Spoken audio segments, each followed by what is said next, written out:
Recent developments in the United Kingdom have been marked by significant social unrest, with clashes occurring between anti-immigration demonstrators, far-right groups, and pro-immigrant protesters. Video evidence circulating online portrays a nation experiencing widespread volatility. Many observers describe the public mood as one of intense and escalating anger, reflecting unresolved tensions from previous periods of disorder. A major turning point occurred when London experienced approximately 16 hours of continuous unrest, while government authorities remained largely unresponsive. The sequence began with a police shooting in Tottenham, where officers fatally shot Mark Duggan, a man they asserted was connected to gang activity. His family organized a peaceful vigil outside a police station, which initially appeared orderly and manageable. However, long-standing social tension created conditions in which a single incident could trigger broader upheaval. Within 2 hours, the situation deteriorated sharply. The atmosphere at the demonstration shifted from solemn to confrontational, with bottles thrown and police forming defensive lines. When a police vehicle was set on fire, the event transformed from protest to riot. The crowd's anger intensified, suggesting deeply rooted grievances extending beyond the immediate incident. By early evening, the conflict spread to multiple London districts, including Hackney, Shoreditch, and Camden, following a rapid, domino-like pattern. Reports of vandalism, arson, and looting emerged, while social media amplified events dramatically.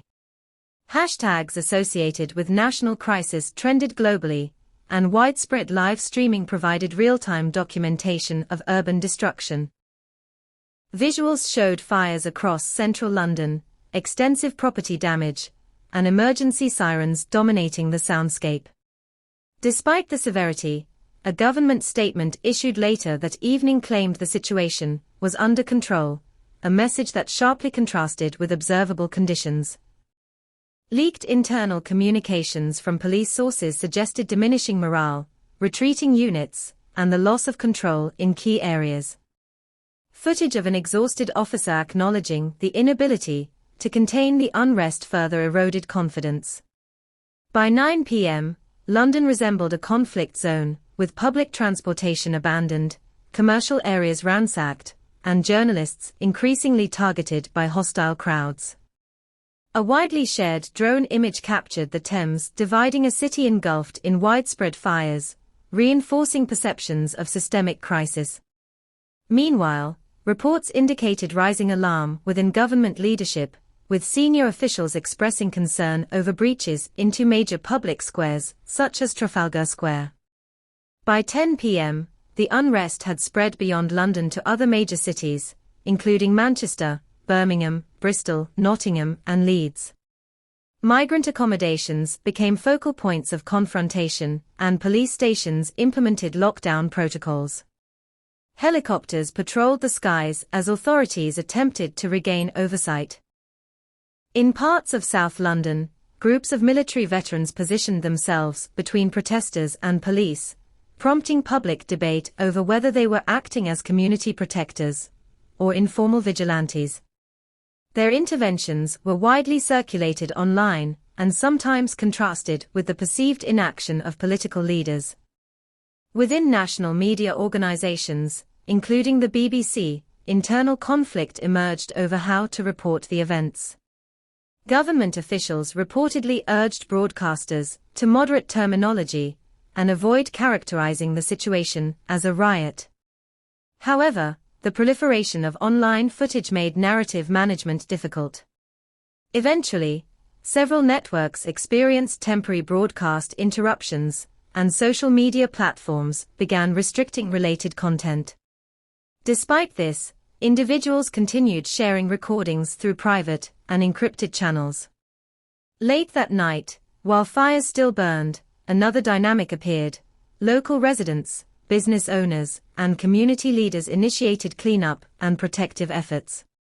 This juxtaposition of destruction and civic solidarity demonstrated the complexity of the social response. By Friday morning, London exhibited extensive physical damage, smoke-filled air, shattered glass, and widespread graffiti, but remained functional. The events exposed underlying societal fractures and a significant loss of public trust in official narratives. Many citizens concluded that institutional authority was less stable than previously assumed, and that collective action could meaningfully influence national discourse. A journalist reporting from a damaged building in Tottenham summarized the sentiment by suggesting that the public had asserted its power, and that government institutions had faltered in response. Subsequent commentary framed the unrest not solely as a riot, but as a warning sign of deeper structural issues within the country. The broader implication is that when government credibility erodes and its capacity to maintain order is questioned, the traditional social contract weakens. In such periods, people often turn toward decentralized information sources, community networks, or emerging movements for guidance. These moments can catalyze widespread social or political transformation, generating both instability and the potential for systemic change. The events illustrate how fragile modern societal stability can be and how quickly underlying tensions can surface. They also underscore the importance of critical awareness and informed engagement as the national situation continues to evolve.